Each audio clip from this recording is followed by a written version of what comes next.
नमस्कार दोस्तों, मेरा नाम है आदित्य कुमार रवि और आप देख रहे हैं बातचीत। बातचीत में आज हमारे मेहमान हैं प्रखर दीक्षित।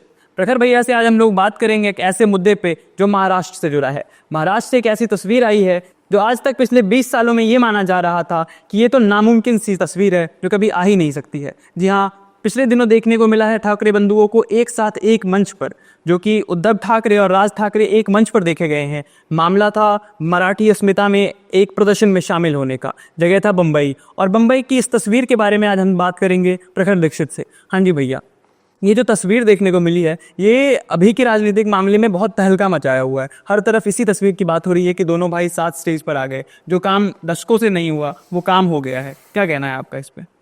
देखिए, बात जब करी जाती है इस मुद्दे पर, जो कि पिछले कुछ ही 2 दिन पहले जो महाराष्ट्र में एक सभा में देखा गया कि उद्धव ठाकरे जी और राज ठाकरे, जो कि बाला साहब ठाकरे के दोनों वंशज हैं, उन दोनों को 2006 के बाद अब 2025 में लगभग 20 साल बाद साथ देखा गया। तो अब जब हम इस मुद्दे पर बात करते हैं, जो राज ठाकरे जी ने स्वयं कहा वहाँ पे खड़े होकर के कि साहब ये काम ना बाला साहब ठाकरे आजीवन कर पाए, ना हज़ारों लोग कर पाए, ना ही ये काम कोई भी राजनीतिक दल कर पाया, जो काम देवेंद्र फडणवीस ने कर दिया। अब इससे उनका कहना क्या समझे कि एक ऐसा परिवार जो कि हृदय हिंदू सम्राट का वंशज है, जो कि बाला साहब ठाकरे को दी गई उपाधि थी जनता के द्वारा, वो खुद ही एक ऐसी पार्टी के अगेंस्ट खुद को खड़ा कर रहे हैं, उसको अपना विपक्ष बता रहे हैं, जो पार्टी अपने आप को हिंदुत्व का रक्षक बताती है। अब जब बात की जाए बाला साहब ठाकरे के स्ट्रगल्स की, तो 1960s में जब बाला साहब ठाकरे ने एक मालमिक नामक एक कार्टून मैगजीन जो थी, वीकली साप्ताहिक चालू करा था। हाँ जी। तो साप्ताहिक के अंदर ये देखा जाता था कि उनके सबसे बड़े मुद्दे होते थे मराठियों को ना मिलने वाली नौकरियां, जो कि उस वक्त पर मराठियों का और बाहर से आए हुए लोगों का जो स्ट्रगल कट चलता था, उसी मुद्दे को आज ये लोग उठाते हैं कि मराठी लैंग्वेज और हिंदी भाषी और साउथ इंडियंस के बीच में जो फ़र्क है उसको ये लोग चलाते हैं। तो उस वक्त पर बाला साहब ठाकरे ने 1966 में जब शिवसेना को शुरुआत करी थी, शिवसेना की नींव रखी थी, उस वक्त उनका सबसे बड़ा मुद्दा यही था, the safety of Marathi people. तो अब जो आज का पावर स्ट्रगल है वो उसी तरीके से देखा जाता है। यानी मराठी मानुस की बात किया करते थे ठाकरे साहब।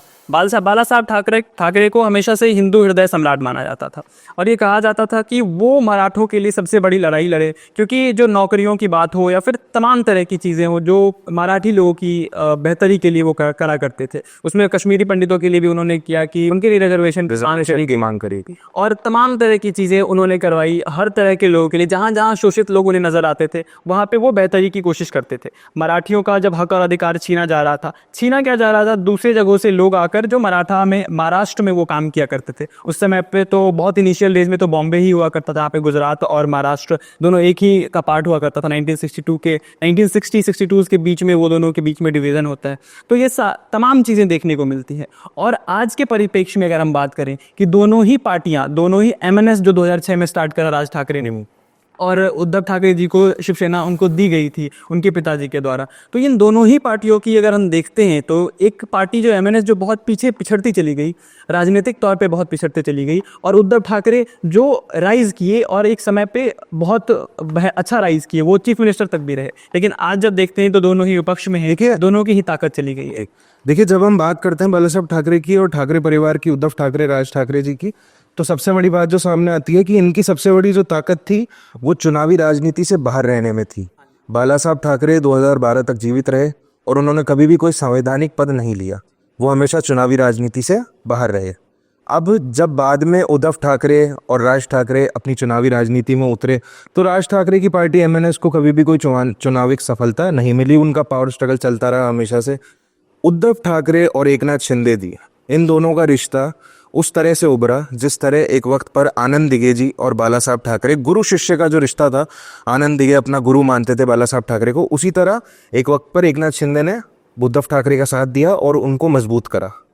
पर फिर बाद में एकनाथ शिंदे जी ने खुद ने ही कहा कि साहब जो उद्धव ठाकरे जी हैं वो अपनी पार्टी को उस तरीके से नहीं चलाते हैं जिस तरह बाला साहब ठाकरे की सोच थी। शिवसेना अब 2 गुटों में बट चुकी है, एकनाथ शिंदे गुट, उद्धव ठाकरे गुट। तो जो पावर स्ट्रगल है, जो बाला साहब ठाकरे की लेगेसी को बचाना चाहते हैं, उसमें जो मेन 3 पिक्चर में सबसे बड़े बड़े लोग आते हैं। एकनाथ शिंदे जी कहते हैं कि मैं मेरे तरीके से बाला साहब ठाकरे की लेगेसी को बचाऊंगा। उद्धव ठाकरे कहते हैं कि मेरे फादर थे, मैं मेरे तरीके से उनकी लेगेसी को बचाऊंगा। राज ठाकरे जी कहते हैं कि मुझे वो अपना वंशज समझते थे, मुझे दुनिया उनका वंशज समझती है, तो मैं उस तरीके से उनकी लेगेसी को बचाऊंगा। एट प्रेजेंट पर तीनों ही लोग कहीं भी सफलता में पूर्ण रूप से नहीं है। चाहे शिवसेना को एकनाथ शिंदे जी ने तोड़ा, असम में जाकर के विधायकों को छीना, वो विधायकों को तोड़ा गया, खुद को सत्ता पे स्थापित करा उन्होंने, सब कुछ करा। आज वो कहाँ हैं? क्या आज उनका उतना अस्तित्व है जितना साथ उन्होंने भी भाजपा का दिया? आज जब उन्होंने गुट को तोड़ा, उसकी ताकत को आधा कर दिया, तो क्या आज वो उतने पावरफुल हैं जितना उन्हें होना चाहिए था? बिल्कुल नहीं। तो यही राजनीति के तहत तो तीनों, अब वो ये दोनों तो साथ आ गए हैं। राज ठाकरे और उद्धव ठाकरे को अब समझ में आ गया है कि अब साहब घंटी बज चुकी है, अब या तो हमारी लेगेसी खत्म हो जाए, या तो हमारा नाम और अस्तित्व खत्म हो जाए, या फिर हम इसे बचा लें। अब इसे बचाने के लिए साथ आना पड़ेगा। उन्होंने कहा भी कि योगी जी वाला बयान भी उन्होंने अपने मंच से, उस जिस प्रदर्शन में वो दोनों से शामिल हुए थे, उस मंच से उन्होंने कहा भी कि वो बटेंगे और कटेंगे की राजनीति जो थी वो इन दोनों भाइयों ने बहुत पर्सनली लिया। कहा कि ये हमारी ही बात हो रही थी कि अगर हम बटते रहे तो हम दोनों कटते रहेंगे। ये कितनी बड़ी विडंबना है महाराष्ट्र की राजनीति में कि तीन लोग जो तीनों ही अपने आप को सबसे बड़ा उत्तराधिकारी मानते हैं बाल साहब ठाकरे का, और तीनों ही लोग आज पिछड़े हुए हैं राजनीति में, और फायदा उनका हो रहा है जो ना 3 में थे ना 13 में थे। भाजपा का कोई अस्तित्व नहीं था जिस समय पे बाल साहब ठाकरे हुआ करते थे वहाँ पे, और आज भाजपा का मुख्यमंत्री वहाँ पे काबिज है, और जो आदमी पिछले समय तक मुख्यमंत्री था यानी कि शिंदे साहब, वो आज वहाँ पे सिर्फ और सिर्फ डिप्टी सीएम बनकर रह गए हैं। नंबर 2 की पोजीशन मिल गई है उनको। नंबर 2 का पोजीशन उनके पास यहाँ भी था, वो जिस दिन चाहते डिप्टी सीएम हो सकते थे यहाँ भी, लेकिन उन्होंने चुना किसी और के पास जाकर डिप्टी सीएम बनने का रास्ता। तो ये तो बात है ना, जब आप अपना घर तोड़ रहे हैं, जब आप अपने लोगों को तोड़ रहे हैं, तो उसमें आप पावर स्ट्रगल नहीं झेल सकते ना। उस आदमी ने तो कभी, बाला साहब ठाकरे ने तो ये सोच करके अपनी पार्टी को कभी बनाया नहीं था कि आप, उनका परिवार उनके नाम पर राजनीति की रोटी सेकेगा। पर फिर भी आपने चाहा कि हमारा परिवार चुनावी राजनीति में उतरे और जनता की सेवा करे। तो जब चुनावी राजनीति में आप उतरे तो उनके एक शिष्य एकनाथ शिंदे ने आपका साथ दिया, आपको बड़ा बनाया। तो बाद में जाकर के उन्होंने ही अपनी पार्टी को तोड़ा, खुद की पार्टी को उन्होंने अपने हाथों से तोड़ा। अब आज आप जिस पावर, आज हम लोग जिस पावर स्ट्रगल की बात कर रहे हैं, उसमें वो तीनों अपनी अपनी जगह फंसे हुए हैं। क्या एकनाथ शिंदे जी सीएम बनना डिजर्व नहीं करते थे? करते थे। पर जब उन्होंने पार्टी को तोड़ा, सबसे बड़ा मुद्दा क्या था कि साहब अब उद्धव ठाकरे जी इस पार्टी की लीडरशिप को उस डायरेक्शन में लेकर के जा रहे हैं जिस डायरेक्शन में बाला साहब ठाकरे जी नहीं चाहते थे। अब देखा जाए तो वो डायरेक्शन क्या था? वो डायरेक्शन ये था कि साहब पहले हिंदुत्व की पार्टी थी, हिंदुओं के लिए इस पार्टी को बनाया गया, मराठी लोगों के लिए बनाया गया। उद्धव ठाकरे जी उसके बाहर डिसीजंस ले रहे हैं, वो बहुत डिटेल्ड मुद्दा है, उस पर नहीं जाएंगे, उसके लिए एक और वीडियो बनाएंगे, प्लीज़ देखिएगा। तो उस मुद्दे पर हम नहीं जाएंगे। पर जो सबसे बड़ा मुद्दा था कि हिंदुत्व की ओर अब शिवसेना नहीं जा रही है उद्धव ठाकरे की लीडरशिप में। लेकिन बाद में जब देखा गया तो चुनाव से जस्ट पहले शिवसेना एकनाथ शिंदे गुट के अध्यक्ष और उस वक्त के महाराष्ट्र के मुख्यमंत्री श्री एकनाथ शिंदे जी के द्वारा जो स्टेप लिया गया वो ये था कि मदरसों में काम करने वाले टीचर्स की वेतन को 3 गुना से बढ़ा दिया गया। बिल्कुल बिल्कुल। तो क्या ये दोगलापन नहीं है? क्या एक इंसान की लेगेसी उसके परिवार से ज़्यादा कोई और संभाल सकता है? और आज जब उन्हें भी ये दिखा कि हमारा अस्तित्व खत्म होता जा रहा है, तो वो दोनों वापस साथ आ गए। हाँ बिल्कुल, दोनों भाइयों ने आपस में एक दूसरे के साथ आने का निर्णय लिया है। ये चीज़ भाजपा भी समझती है कि जब ये दोनों अलग रहेंगे तो सबसे ज़्यादा फायदा उनका है, और इन दोनों के साथ आ जाने से सबसे ज़्यादा नुकसान अगर किसी का है तो अभी मौजूदा सत्ता दल का है जो महाराष्ट्र में अभी सत्ता चला रही है। ये चीज़ बहुत बहुत देखने को मिलता है कि 2014 और 2019 जो पार्टी नंबर 2 हुआ करती थी, यानी कि भाजपा जो 2014 और उससे पहले नंबर 2 की पार्टी हुआ करती थी, और उस गठबंधन में नंबर 1 की पार्टी हुआ करती थी शिवसेना। और शिवसेना के अब जब नंबर 2 के छोटे भाई के पोजीशन में आ जाने की बात हुई तो उस समय पे उन्होंने कहा कि 2.5 साल का फॉर्मूला अपनाया जाए कि 2.5 साल मैं मुख्यमंत्री रहूंगा यानी शिवसेना का मुख्यमंत्री रहेगा, और 2.5 साल फडणवीस जी मुख्यमंत्री रहेंगे यानी कि भाजपा का मुख्यमंत्री रहेगा, जिस पे ये बात नहीं बनी और इन्होंने गठबंधन तोड़ दिया था। उस गठबंधन पे आप थोड़ा प्रकाश डालिए। देखिए साहब, उस गठबंधन के अंदर ये हुआ कि पहले 2014 के अंदर भाजपा के साथ मिलकर के उद्धव ठाकरे चुनाव लड़ते हैं, इनकी सत्ता आती है। उद्धव ठाकरे के पास जो है, शिवसेना के पास जो है ज़्यादा सीटें होती हैं। 2019 के अंदर ये दोबारा चुनाव लड़ते हैं साथ में मिलकर के, इन दोनों का गठबंधन रहता है और ये तय होता है कि 2.5 साल की सरकार होगी। लेकिन बीच में आकर के पावर स्ट्रगल देखा जाता है उद्धव ठाकरे और भाजपा के बीच में। जी, जब शिवसेना और भाजपा के बीच में जो पावर स्ट्रगल देखा जाता है उसमें फिर ये तय होता है कि शरद पवार की एनसीपी और उसके साथ में कांग्रेस के साथ मिलकर के इन दोनों के गठबंधन और शिवसेना के गठबंधन से एक सरकार बनती है जिसके मुख्यमंत्री उद्धव ठाकरे जी बनते हैं।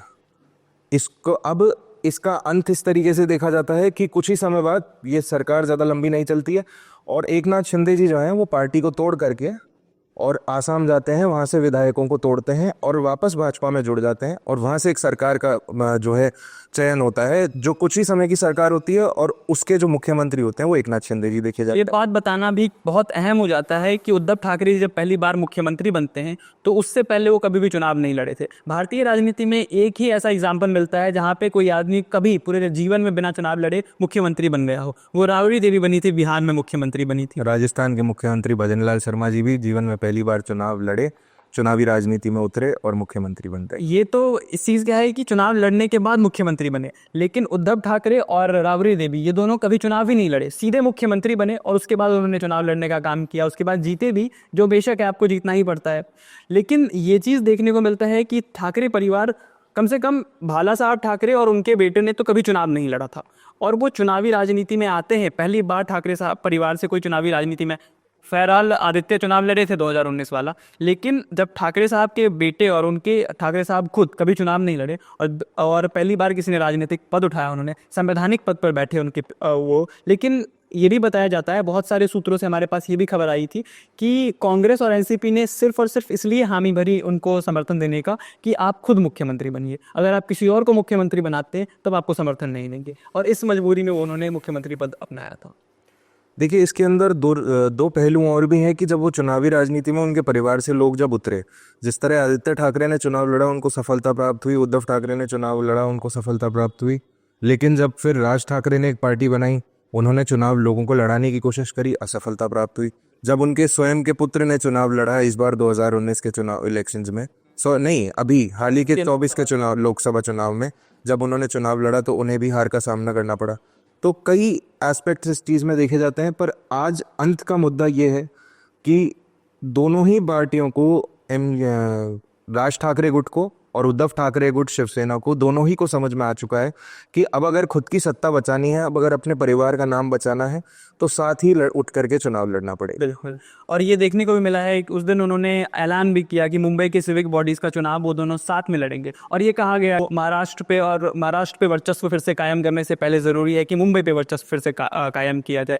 और ये कितनी सधी हुई बात है कि जहाँ से राजनीति की शुरुआत करी थी अपने बाला साहब ठाकरे ने, कि उनके लोगों को चुनाव लड़ाया था और उनको जिताया था, और सेम जगह पे आज आकर उसी मुहाने पे आज खड़े हैं उनके दोनों ही वंशज, और वो दोनों ही वहीं से स्टार्ट करना चाहते हैं जहाँ से उन्होंने एंड अप करा था, कि स्टार्ट करेंगे यहीं से, फिर से मुंबई जीतेंगे और मुंबई के बाद फिर से महाराष्ट्र जीतने का सपना देख रहे हैं। देखिए, वो तो बहुत सही चीज़ तो है ही कि वो दोबारा मुंबई जीत करके महाराष्ट्र, क्योंकि राज ठाकरे जी ने वहाँ एक मंच से एक बात कही कि साहब, जो देवेंद्र फडणवीस जी हैं या फिर जो सत्ताधारी गुट है वो मुंबई को महाराष्ट्र से अलग करना चाहते हैं। अब ये जो बयानबाजी है, ये उसमें क्या है, उनकी जो राज ठाकरे जी की जो पार्टी है उसमें कई कार्यकर्ता कुछ ओछे पने पे भी उतर जाते हैं कि महाराष्ट्र में हिंदी बोलने वालों पर हाथ भी चलते हैं, वीडियोस भी कई तरीके की वायरल होती हैं। पर ये जो ओछापन है उसका जो सही तरीका है उसको राज ठाकरे जी ने वहाँ से स्टेज से बताया कि साहब, ये जो तरीका है इसको मुंबई को महाराष्ट्र से अलग करने का तरीका है जो भाजपा अपना रही है। अब उन्होंने ये कहा कि जो हिंदी भाषी क्षेत्र हैं वहाँ से लोग बाग अपना क्षेत्र छोड़ करके और नॉन हिंदी भाषी क्षेत्रों में जा रहे हैं। जैसा कि हम देखते भी हैं कि लोग नौकरी करने के लिए यहाँ बम्बई आते हैं या फिर बेंगलोर ज़्यादातर जाते हैं और यहाँ पर हिंदी का प्रचलन उतना ज़्यादा नहीं है। तो उनका जो तात्पर्य था वो उस बात पर था। इस चीज़ के रिगार्डिंग जो भी बातचीत और है वो हम अगले एपिसोड में करेंगे। आज हम इस एपिसोड को यहीं एंड करते हैं। आखिरी टेक जो होगा वो रवि देंगे अपने इस मुद्दे पर।